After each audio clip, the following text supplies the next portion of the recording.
Alright, back again. We're going to go ahead with this and then just watch it again. Says my stream is healthy. This could be due to my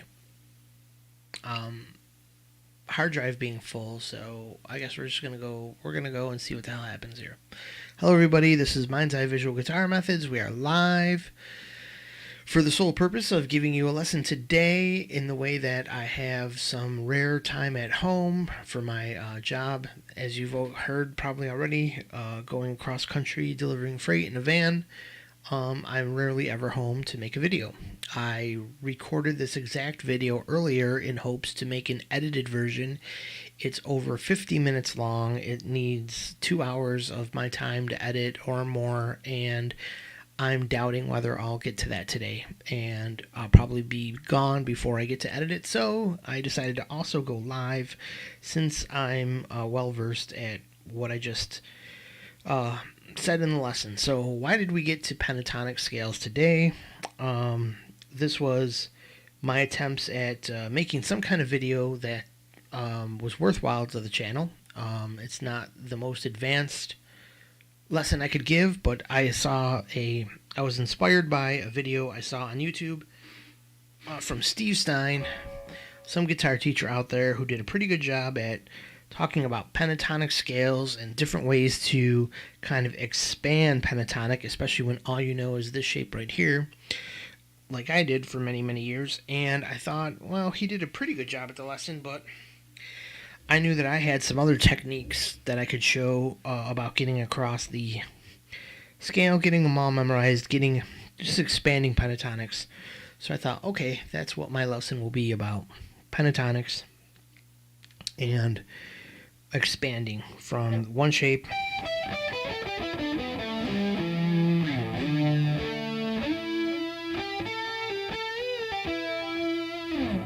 that we all know and love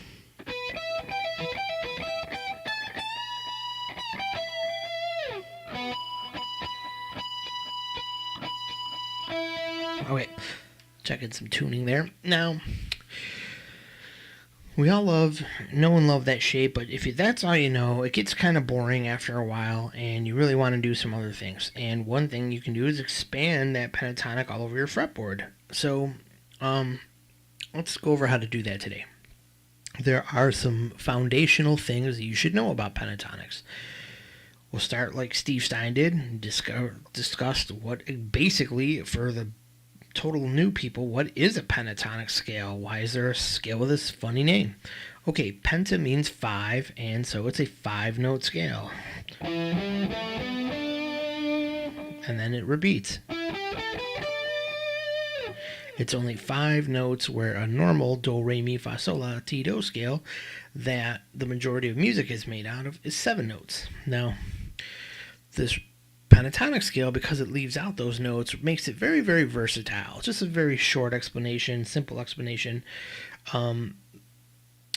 It just lends itself to not have so many notes to limit its use. Because it's only 5 notes, it gets a wide range of use in country music and in rock music mostly, and just makes a great sounding body of notes.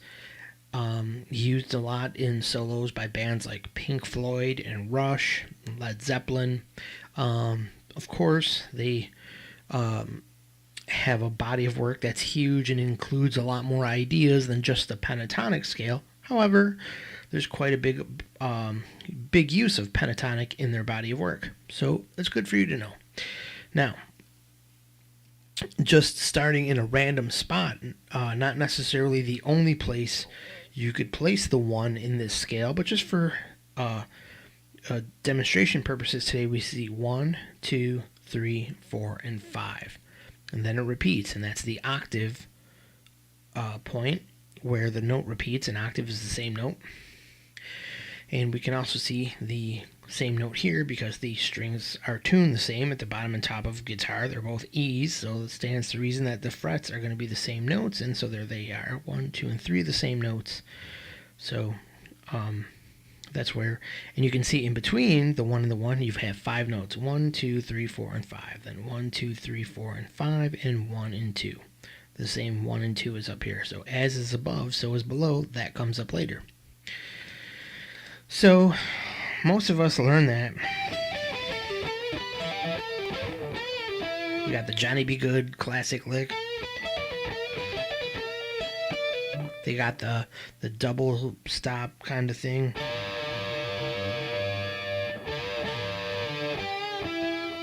We got the... Notice that when we have this lick,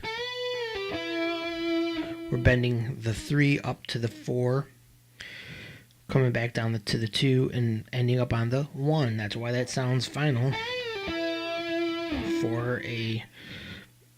if your root is here. So let's jump over to roots then. We understand that now. Try not to beat everything to a dead horse here and make this quick. Now we see that there's 2 roots here. At the end of this lesson, I'm going to show you that this is not the only place that you can place your root notes to really expand your pentatonics. That's how great this lesson is going to be today. But right now, let's talk about the very basic roots for this scale that create a minor root and a major root, meaning that if you root the scale here, it will sound minor, sadder sound. If you root the scale here, it'll sound major, a happier sound. Let's hear that, and let's discuss what exactly this means. What we're going to do is consider, we need a root note to work from. What we're going to do is we're going to work from the E note here. So let's just write that down here. So, as a note, we're going to work from E, E minor. Why E? Well, it's the lowest note on the guitar, so it helps us have a nice low note to hear everything from, and Lord knows the body of rock and roll music that is in the key of E because the guitar is tuned in E. So we're using E. E minor. That means that this shape is going to have to be mounted so that this note is the low E on the E string. So we know that that's at the 12th fret. Here on my nice Gem guitar, my Gem copy guitar here, but it's beautiful and I love it.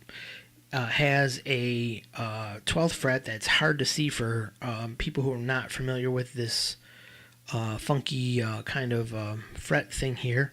So I have an incoming call. Sorry about this, everybody. I'm just going to take this. Say, hi, Lisa. I'm going to call you back. I am currently live on YouTube. So I'm going to call you back. In just a few. Okay, bye. Bye. Well, I said just a few, so I better hurry up with all these explanations, right? Because it's going to be more than a few. But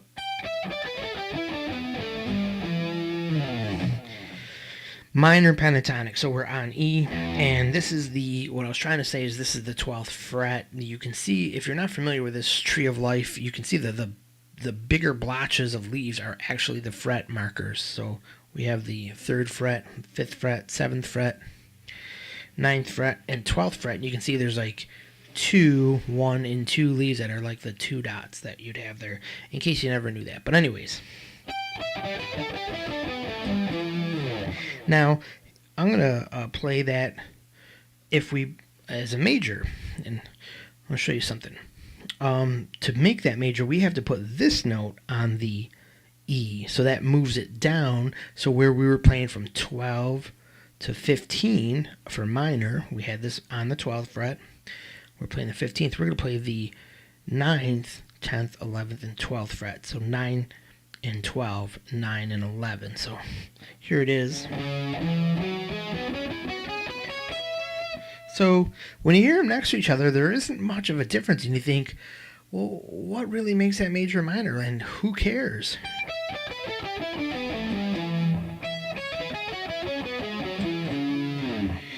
There's not much of a difference, but let's hear it with a root note playing. And I'm going to do that first of all with the guitar, just a low E string, and then I'm going to put I'll see if I can get a pedal tone happening on my keyboard. So let's start with major. Let's start with minor, sorry. Start with minor.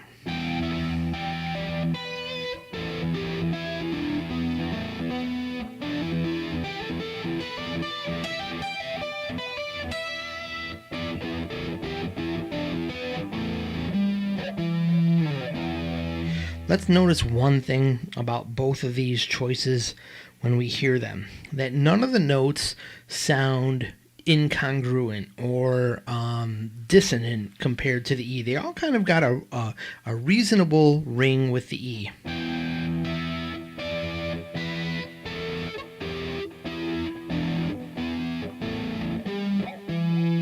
Nothing sounds like this.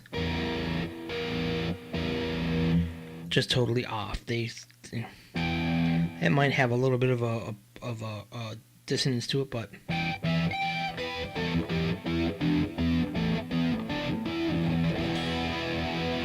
let's hear that with a pedal tone.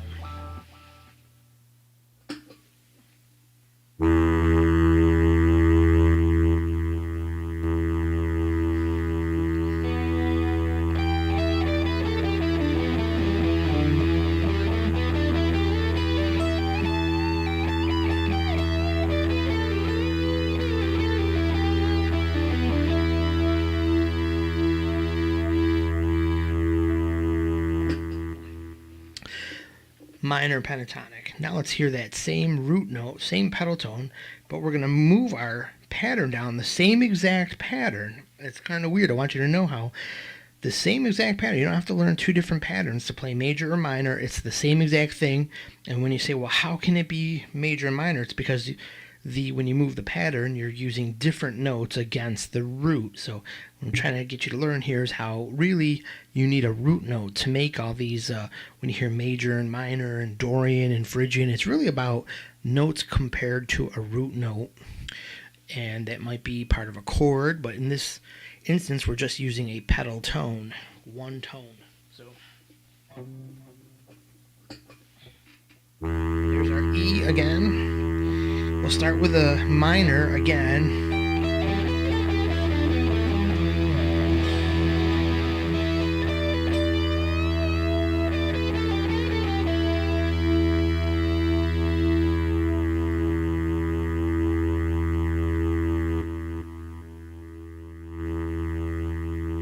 Just thought it needed to be a little quieter. Major.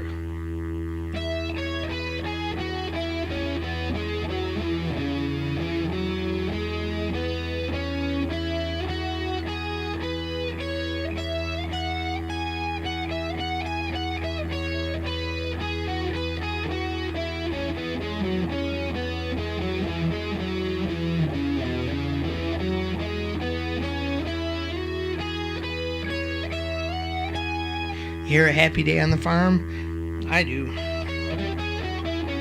Number one, once again, all these different new notes between 9, 11, and 12 all sound congruent or not dissonant, consonant with the E bass note, and they have they create a different aura that to me is a little bit cheerier or happier and goes along with the major chord with the major third in it.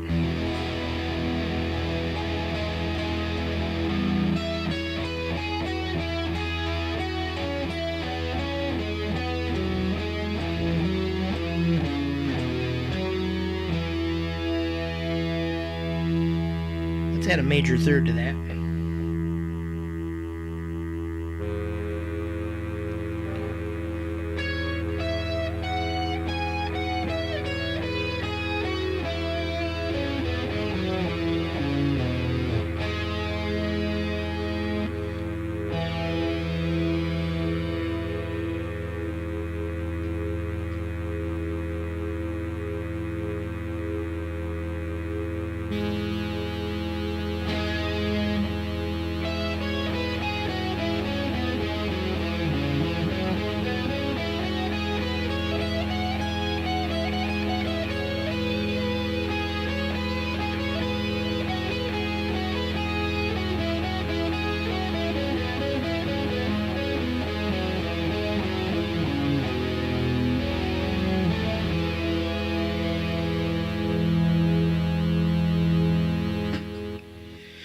Hopefully at this point you've got your fill, because we got to move on of major and versus minor and how they sound different with each other. I guess we could just put the minor third in there with the pedal tone just to give you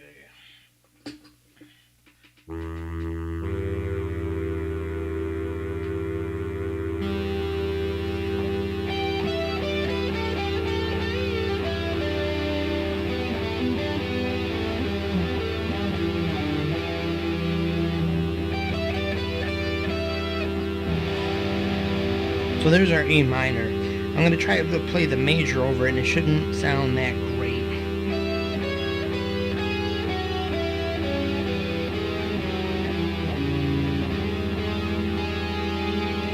For sure, that note doesn't sound right.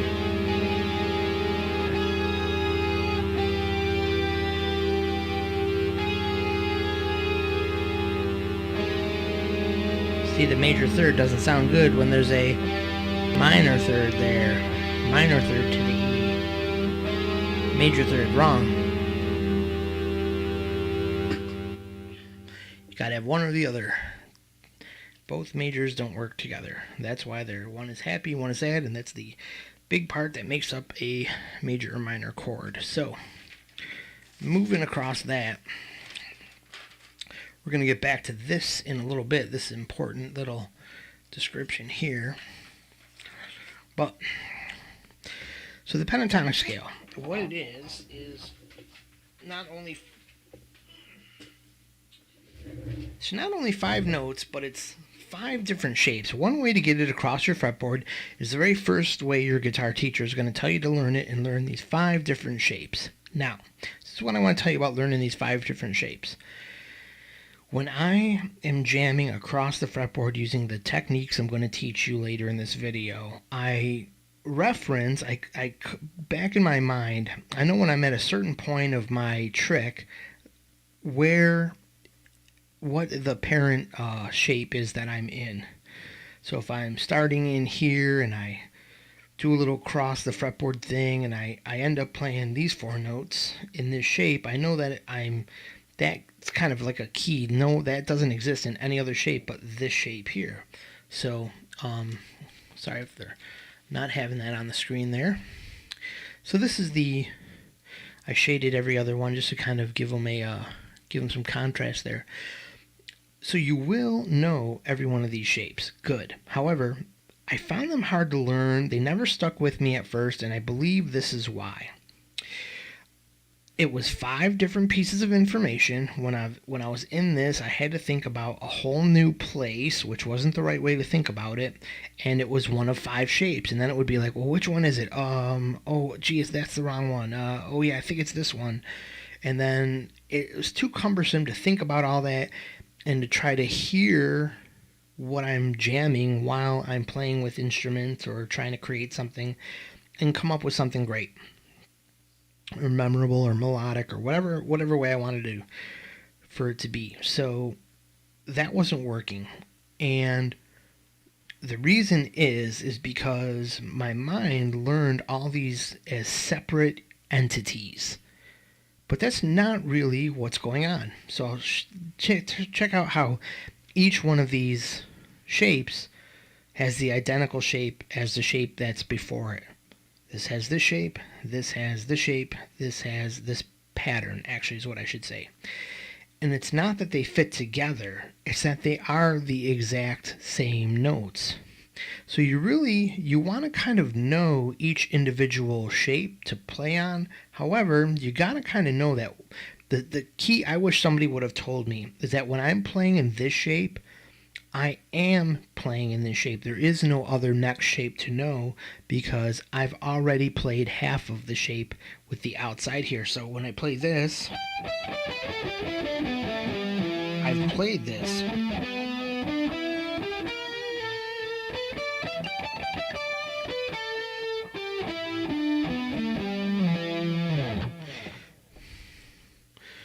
And once I'm in this shape, I'm in this shape. Once I'm in this shape, I'm in this shape. Once I'm in this shape, I'm in this shape.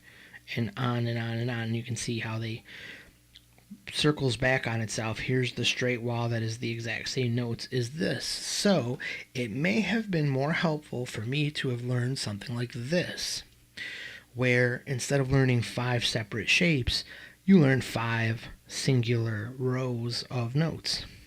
This may be a little easier for some of you, so I drew this out as the very first way we could learn all 5 shapes of the pentatonic. The green line is the green line because it's the exact same set of notes repeating. You're at this, here's our classic, we're going to call it the number 1 shape, our first position, again here. So most of my solos I'd learn, would use this shape, would use probably this blue note, that blue note, and that blue note, and then it would repeat up here, would move up here for a little while, and then back down to here. So it wasn't so necessary for me to learn here and here ever. However, when I jam, I like to know all these notes. And if you hear Eric Johnson jam, he's not sticking around with just one shape. That's a for sure. He knows all this stuff, but he knows chord theory and a lot of deeper stuff that gets him where he is in his guitar journey. However, here's a great place to get that same foundation. So, there's what you can do. You can learn, just this row, just that row, and that row, and 5 rows later, you have every shape in your dispense. For me, also, I always know this green and this shape right here, which is this pink and green shape. I always knew that because that was like on the other side of the pentatonic, so that was pretty easy.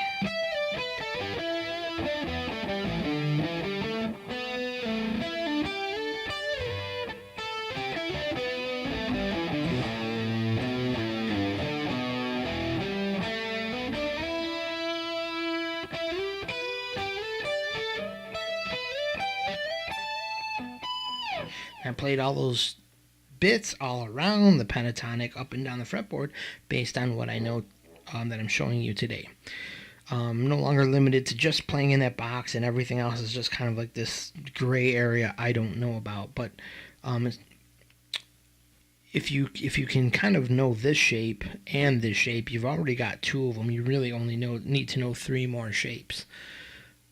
So you can do that with that. But however, there's also, I don't know if you heard in that lick, but I also went up and down the fretboard too on 2 strings.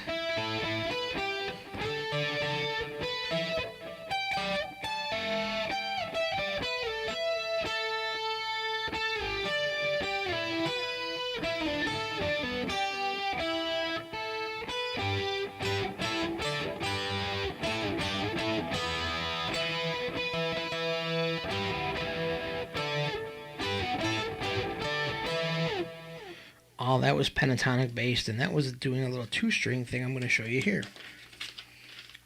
Here's another good way to know pentatonics is to know on 2 strings. Now, I didn't use the same color coding that I used for this pattern here. I did something different. I tried to show you how symmetrical. I tried to make it like from the center point and go outward. You could also make this yellow and green the center point and see how that there's this. We'll call this a big box. We'll call this the small box. You could make the big box the center point, and then you could see how there's a small box on each side of the big box. Here's E minor pentatonic again. There's a small box on each side of the big box.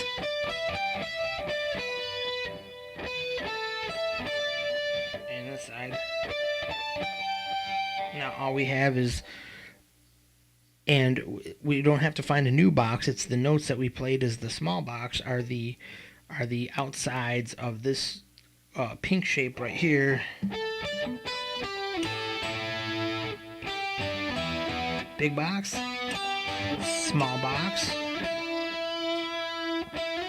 pink notes.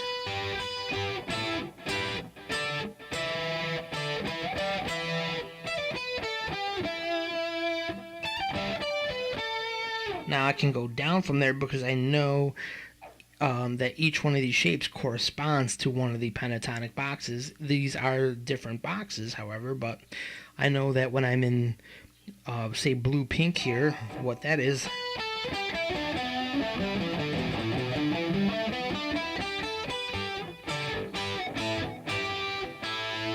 So I'm playing on 2 strings and I'm going down the box.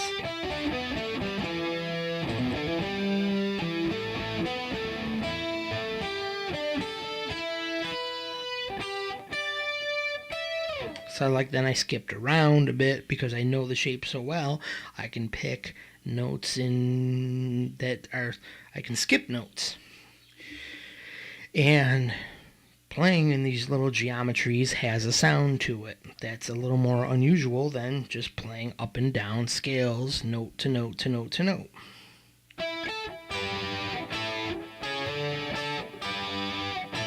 And see, I landed on the wrong note there, but I know if you're on a wrong note, just slide up one step, the Victor Wooten trick. You're always going to be wrong note, right note. Unless you're in this big box here, then you're kind of screwed, but there's scale notes in here for the whole 7-note scale, so you might not be that far off. Anyways,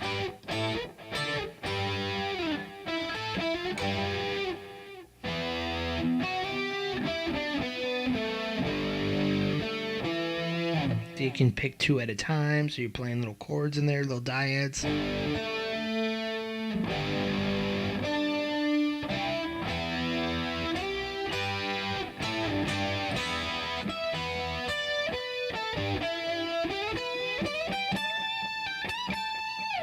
Okay, so let's move on from there. So now you know that you should write down yourself a 2-string diagram. This holds true for every string set. So in the middle set here, I might not be in E minor anymore, but we'd have the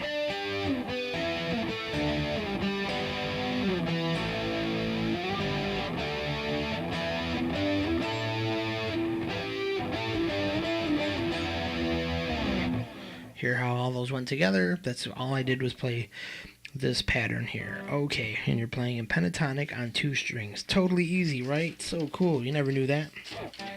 Practice that. Now, the way to take pentatonics diagonally across the fretboard, like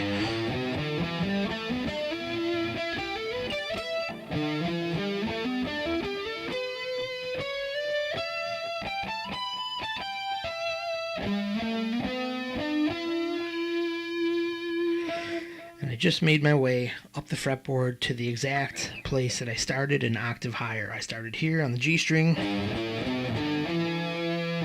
which incidentally is, well, I don't want to confuse you, but I was still playing in E minor, E pentatonic minor.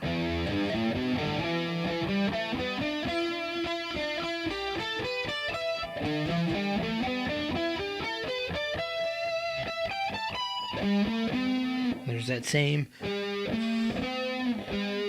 well, we'll get to that in a second. Let me explain this page. So here is the basic shape that you know. This is what you want to start with. And see how you're expanding your mind right from this shape. What I've done here is differentiate it into 2 different colors, because that shows the two main parts that this is made of, that the scale is made of. The center portion here, which is what we're going to go over first, and then the 4-note bit here.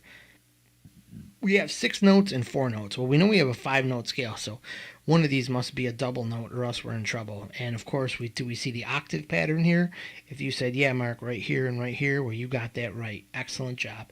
That's an octave. So we have 1, 2, 3, 4, 5 notes and repeat. Awesome.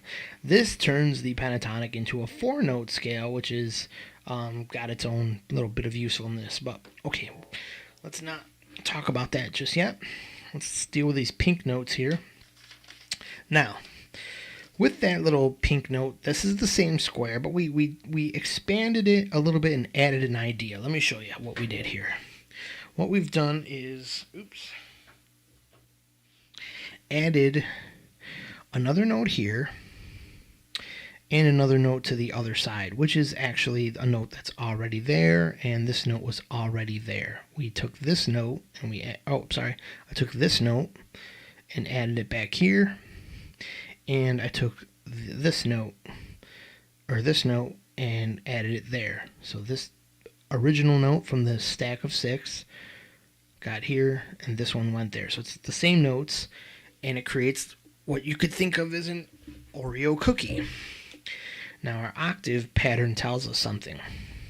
That this note is this note, this note is this note, and this note is that note. We have 3 octaves here, meaning that why each outer shell is pink, because those are the exact same notes. So if this was like C, D, E, this would be C, D, and E respectively. So what we have here then is the orange for the middle sandwich notes, and that'll get us to explain how to go diagonally across the fretboard. Now, there's something you should know about moving diagonally across the fretboard, and that goes back to that page we looked at in the beginning. Here. The fretboard is made up of 2 diagonal patterns to create the major scale. Now, there's more to creating the major scale, but that's another lesson to itself, and I've explained it a million times on this page, so you've either seen it before, or if you're new here, just check out the page. You'll find a lesson on the major scale and how it works. But what you should know is basically it's so simple. There is the major scale, do, re, mi, fa, sol, la, ti, do, has half steps in it and whole steps. That's all that it's made of, half steps and whole steps, division of the 12 notes. So to create 7 notes. So there's just before the do, the starting note, there's the ti, do, and then in the middle there's the mi, fa. So do, re, mi, fa, sol, la, ti, do. Sorry if I can't sing very good. Okay, so mi, fa, and ti, do create. The neat thing about those half steps is they create a square, a geometric square on your fretboard. You don't believe me? Just check out the lessons. You'll be amazed if this isn't something you've ever seen before, if you're new here. Now, the next greatest thing is not only do they make a square, but they create this neat geometric, easy to remember geometry, and with a rule. The rule is, like we talked about earlier, we said as is above, so is below. Remember that. Now, all we have are 2 diagonal rows that create the fretboard. Then it's repeating. You'll see this is the same exact setup as right here, because that is an octave higher. It's the same thing. Here we go. Think of this as the outer 2 strings, the D, E and the A, and we have the D and the G, and then we have the B and the E. So your outer, middle, and once again the outer strings. Okay, your string sets. So the first row creates a nice even geometry of the outside, middle, and outside string sets. Then once you get here, whenever you wonder, hey, where do I go next? What is next? Well, you could always go as is above, so is below. The same 2 notes that you've played here are right here. So you're at the bottom of a box. So if there was a 7 string on your guitar, those same notes would be up here. But there is no 7 strings, so we're not worried about that. What we got here now are basically the same box concept that links together at that corner. Those notes are always adjacent to each other unless you're in the string shift area. And in this case, it's not going to be the same. It can't be that easy. It uses different string pairs. So the outside string pairs become its own box. This is the bottom of the box. This is the top of the box. And then the inside 2 pairs become the other 2 boxes. So we have the half a box. Then we have a and D string box. Then we have a G and B string box. And you say, Mark, that's not a box. It's all busted up. Well, remember, between the G and the B string, there's that pesky shift. That the good news is that's what keeps all the other guitars struggling and keeps you in the know about what's going on with these scale shapes. So from there we jump down diagonally. Note wise, that would be like, this note to this note, which incidentally is the tritone. That's a tritone row. This is a tritone. A tritone is the note exactly in the middle of the scale that was known in classical times as the devil's interval, because it sounds like a warning call. Like a European ambulance, I think. That's that pattern that I just played. Has a musical sound to it. Interesting, huh? So, in that vein, the notes follow each other in that kind of tritone row, and you're at the top of the box. So basically, at the top of there, you're back where you were. So you can see here there's only 2 rows. It's the basic thing you want to, there's only 2 rows to know about, and as is above, so is below. So does that hold true for learning the pentatonic scale? And it does. So there's an easy trick here, which is the same exact thing. Now we can see it. You see it, clear, kind of keep it less cluttered, but we have the 3 and we have the 2. So you can kind of think of even though it's this whole sandwich here, you want to think about it like this to kind of not stop and continue on through the pattern, but you could think of it as just this. So there's our 2-row pattern, just like the square box on 2 strings. You can see it's here on the outside pair. Then it's the same thing, 1, 2, 3, and 1, 2 on the middle pair, and 1, 2, 3, and 1, 2 on the top pair. And if you don't believe how that sounds, here it is. I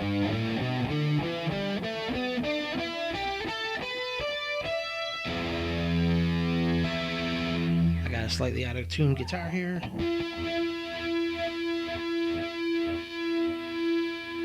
This guitar was just pulled out of a guitar bag.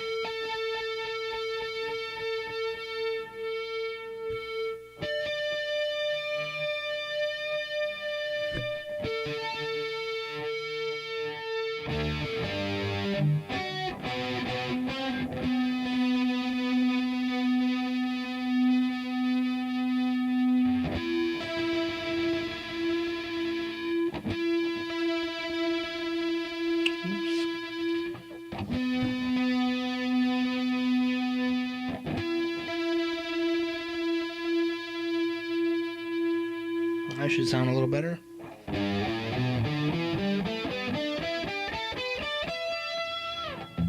And I think it did. Okay, so that is that. Now, once you're here, you say, oh man, where do I go from there? Play the same thing. You have 2 notes there. If you must have this pattern then. And look at that, you do.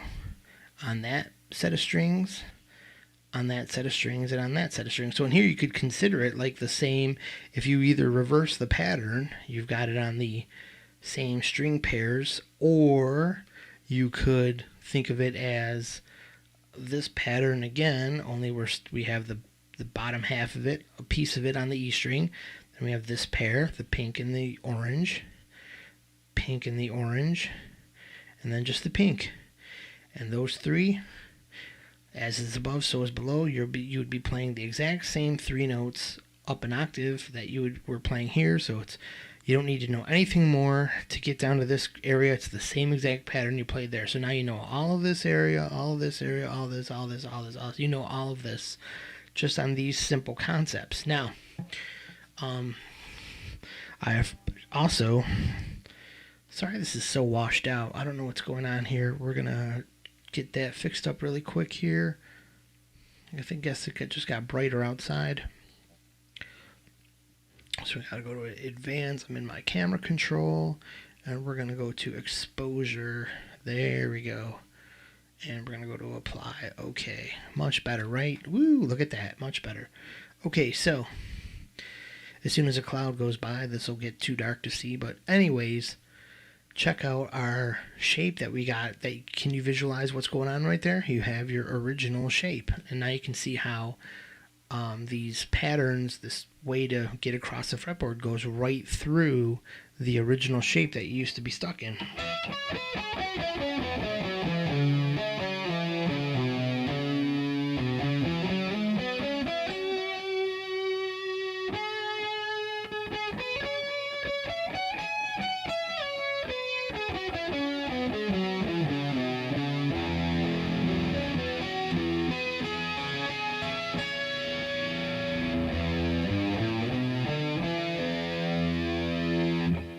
I went from major into minor there, but either way,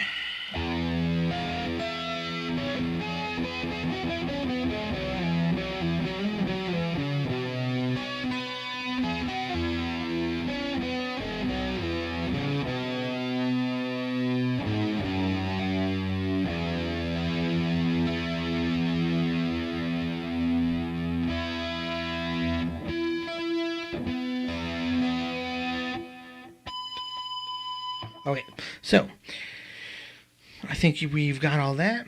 As a kind of an accessory, you can go back and we can learn a pattern for this blue block here. Now, basically, when you've played this pattern here, you've played all those blue notes, so it's kind of redundant to learn those blue notes. However, they do move through the fretboard, across the fretboard, in their own unique way. So let's give that a look right here really quick.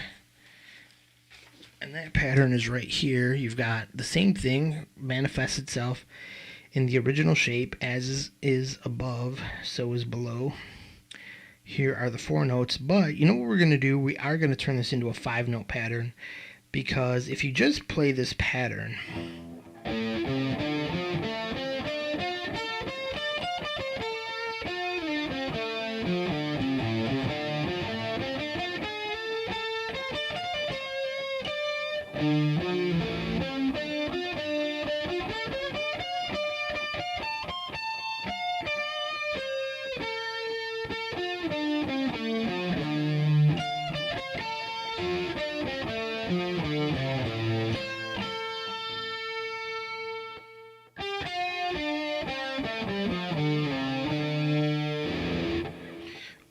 while we were in D. Anyways,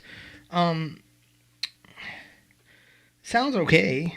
I like to create a little slide in so it gets a little easier, and then you do have 5 notes. So if you slide in on the little X here, I'll show you how that sounds. And then when you use that as a slide in, you can kind of you can put the slide in at the end here, and so you can figure out where you like to move in through the notes. So don't mind this part right here. I'm going to explain some little screw up right there, but just pay attention to this first row. It's the same thing. It's 2 rows on the different groups of strings.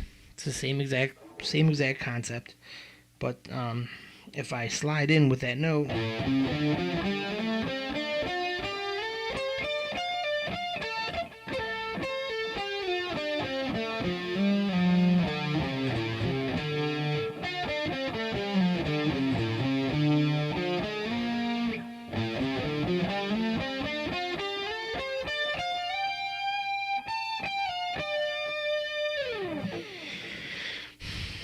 I used a different note. I used this note when I was sliding down. I went slide back to here. So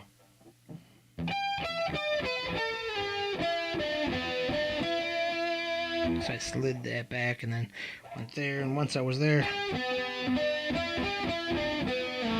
can slide that back, or I can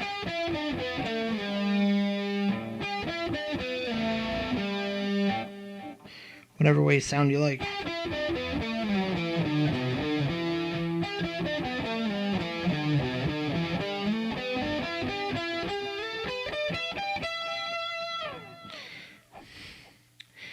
Your preference. And you can see the same thing here. Our string grouping is just the top string, then the A and the D for the block, the big block. Call that the big block. Then here I screwed up, and for some reason I initially drew my pattern. This note was wrong. It was supposed to be down here and down here. So this note was wrong. Then here, then there, then there. And I believe I done screwed up again. Yeah, I fucked something up there, but anyways. I see your pattern doesn't work out, man. You don't know what you're talking about, dude. Get a real life. You can't teach lessons, man. So what do we do here? What did I screw up here? How does that go? We got... So this would be down. This blue shape would be down 1. All this would be down 1. So there's definitely 1. This is not 1. And there. Now we got it. That's supposed to be right there. Okay. We got it. We got it. So, starting on the 5th fret here of the low E string, so the A note, we're putting that right there.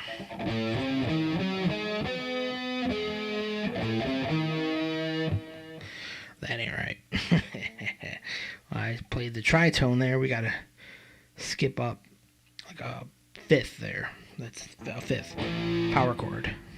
There's a fifth right there. Okay, so.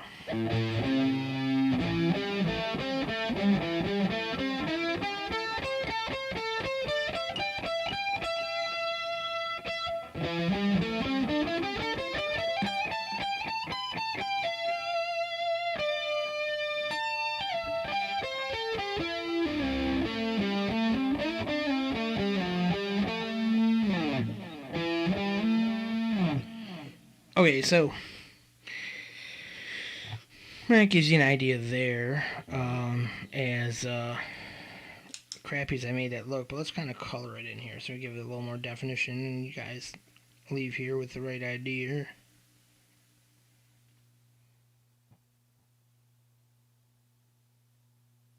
And there, and there. And you could theoretically use these green notes to slide in. You could use like that to slide in, blah, blah, blah. And where's your shape? Once again, it's right here. There's your pentatonic 1 shape. You can see how this slides in. And then this really helps me identify, like, I know when I see the big block anywhere, I know what shape I'm in, because each shape has a big block. So I have work calling me, so let's find out about my next gig here. Marco speaking. Can I help you? Good afternoon, mister. How are you? Pretty good, pretty good. Wondering about loads, and yeah. And you ask and ye shall receive. Ooh, all right. I just emailed you a pickup for, it says 11 tonight in Vaughan or Woodbridge. But if you could show up at 10:30, they'd like to leave at 11, that's all.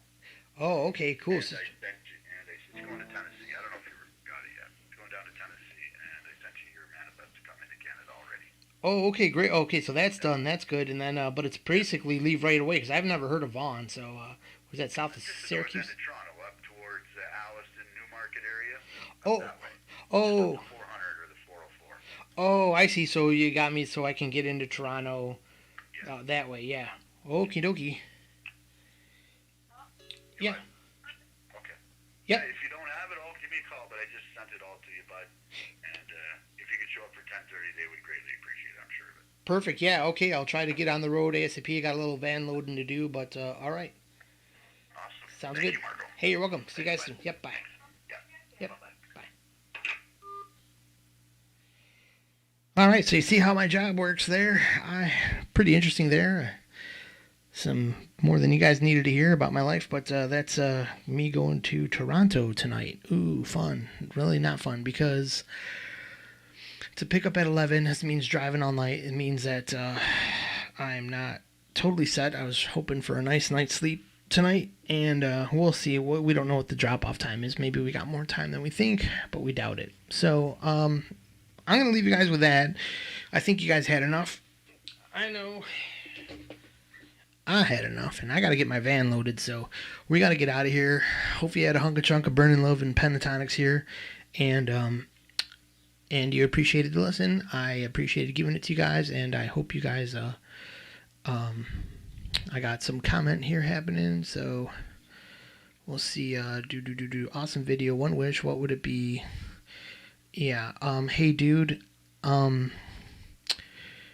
I don't know about building each other up, because I don't know who you are, and I'm getting these lessons, these type of replies on all my videos, so it seems kind of a bot to me, or weird.